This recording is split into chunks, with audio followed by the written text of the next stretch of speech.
Antes del pasado 2 de octubre, la noticia política era el plebiscito. Se dividía el país entre aquellos que dicen sí.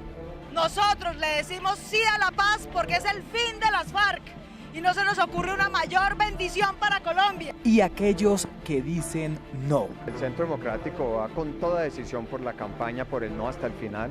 Definitivamente fallaron las firmas encuestadoras. Mucha atención, con el 99.08% del conteo de votos, la opción del no en el plebiscito ganó. Los resultados siguen generando polémica. Hoy en Bobo TV, ¿por qué ganó el no? Lo que realmente indignó al colombiano de a pie fue ver que quienes han estado en la ilegalidad ahora tendrían que ser sostenidos por la legalidad. La verdad es que nosotros, dentro del análisis que hemos podido estar haciendo desde los territorios, nos hemos dado de cuenta de que el plebiscito no ganó producto a que hubo una mala campaña de desinformación al pueblo colombiano, no solamente fue a las víctimas, sino al pueblo colombiano. Y uno ve que entonces 28 millones de colombianos que no se conectaron con los acuerdos entre el gobierno y las FARC sí debe ser muy preocupante. ¿Qué faltó? ¿Qué creeríamos que faltó? ¿Faltó pauta? Fue la elección más pautada. ¿Qué faltó? Otro partido político en el que estaban toda la clase política. Pues realmente el contenido es lo que ha hecho que muchos colombianos se aparten de esos acuerdos y del momento que vive Colombia. Y sobre todo que en el proceso de pedagogía para la paz la hicieron quienes no debieron haberla hecho. Porque la pedagogía para la paz, ¿quiénes fueron? Los funcionarios del gobierno. Y fueron a las capitales, las ciudades capitales, y se olvidaron del campo, los municipios, las comunidades. Entonces mucha población no conoció los acuerdos. Entonces los no aprovecharon esa coyuntura, aprovecharon ese espacio, los engañaron, les dijeron un poco de mentira, y cuando la gente cae en razón, ahí estaban sus pensamientos. ¿Quién crees que tuvo las mayores posibilidades para decir mentiras?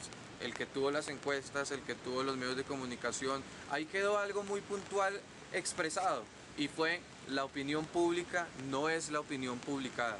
Cada vez que prendemos un noticiero y veíamos que el sí tenía el 70, el 80% hasta más, no era la opinión de los colombianos del común. Y eso fue interesante ver cómo la opinión pública terminó siendo el motor de este momento que vive Colombia. No era un no al acuerdo entre el gobierno y las FARC, no exclusivamente por lo menos. Ahí hubo un no al gobierno de Santos. Ahí había un no al enfoque de género. Ustedes vieron que había un debate que ni siquiera hacía parte de los acuerdos de La Habana. Ahí hubo un no al castrochavismo, entre otras cosas, cuando el modelo económico no se negoció. La paz no se puede hacer con los unos sin los otros.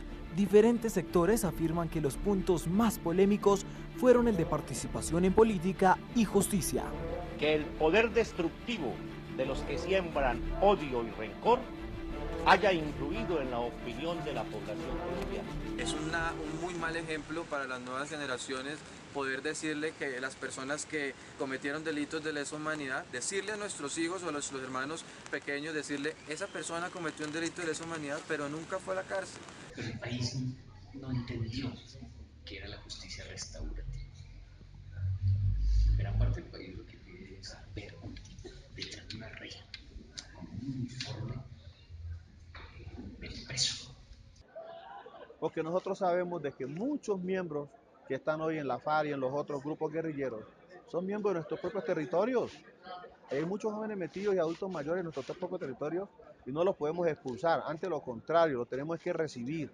Tenemos que dialogar con ellos para que también se sometan a lo que ellos van a encontrar en el territorio que ellos no han ayudado a construir. Bueno, primero el principio de la verdad, porque es que los acuerdos dicen que si los guerrilleros, jefes guerrilleros cuentan la verdad, no irían a la cárcel. Pero ¿quién verifica esa verdad? O sea, la verdad es la versión solamente de una parte, ahí, y eso no sería justo, no sería justo.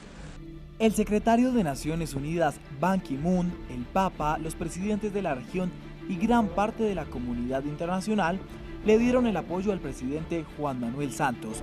Sin embargo, un poco más de la mitad de los colombianos dijo no.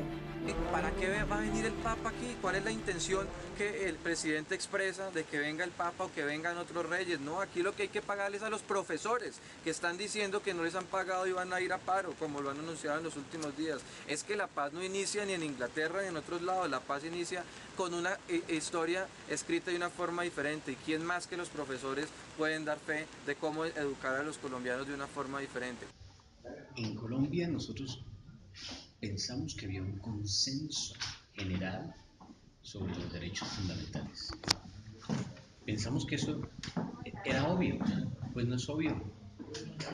Nos dimos cuenta que había un debate cultural muy fuerte, porque es que es un país donde todavía no está claro que se acepte la libertad sexual ni el derecho del colectivo LGTBI a tener derechos.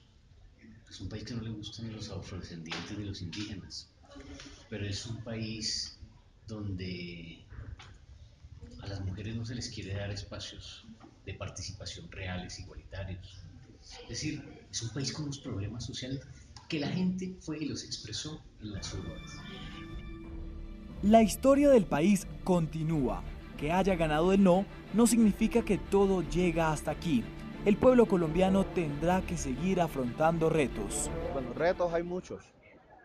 El primero es que los acuerdos de paz, en el momento que se vayan a implementar, debe ser desde el territorio y para el territorio. Ese territorio ancestral que nos dejaron nuestras abuelas y abuelos. Eran los dueños del territorio. Y si el proceso, cuando se vaya a implementar, no se involucran a las regiones, estamos perdidos. Una parte de este país, y una parte significativa de este país, nunca aceptó que en La Habana el gobierno negociara, y eso implica en una negociación ceder en muchas cosas con las FARC. Lo que pedía una parte de este país era un proceso de rendición, no de negociación. Los jóvenes fueron pieza clave para cada una de las campañas. Las voces de todos los sectores coinciden en que la participación juvenil debe continuar. Colombia es un país joven, el 52% de los colombianos hoy somos menores de 30 años. ¿Dónde está un acuerdo puntual alrededor de la juventud en Colombia? Ustedes, los profesionales de la comunicación, van a tener la responsabilidad de reformular la forma como se está contando la información en este país. E incluso de pedirle perdón a este país. Porque los medios de comunicación han sido parte, en muchos casos, responsables de la violencia que ha pasado. La situación de las víctimas seguirá generando polémica. Tal vez los del sí jamás estén de acuerdo con los del no. Los grupos guerrilleros entenderán que no son los únicos que ponen las condiciones y la paz seguirá siendo el objetivo de todos los colombianos.